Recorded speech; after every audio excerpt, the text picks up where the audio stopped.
before I let you go, the US and Papua New Guinea have signed a new security pact, which is set to expand America's military presence in the Pacific region. And it's clearly in response to the threat of China. Australia doesn't have a concluded pact of the same nature with PNG, or much less a defence treaty. Is the US pact a good move for PNG? And is it a good move for Australian interests?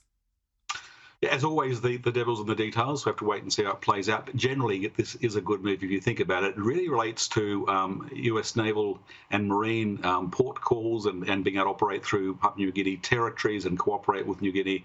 And it sort of sets the ground for doing regular exercises and worst-case scenarios where there may need to be a lot of activity. But I think everyone is calling for the US to be more active in our Indo-Pacific region, and they need this sort of agreements in place to be more active. Interestingly, that India's Prime Minister Narendra Modi was in Port Moresby at the same time as Anthony Blinken, and of course Joe Biden was supposed to be there.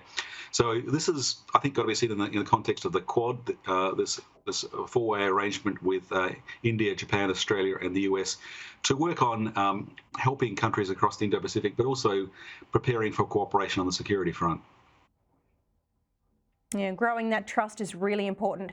I can honestly say that from my time in Parliament, I had nothing but praise for ASIO and the other security agencies that keep an eye on the domestic front, and it's really good to see that cooperation looking out for Australian interests in the external sense through the Pacific.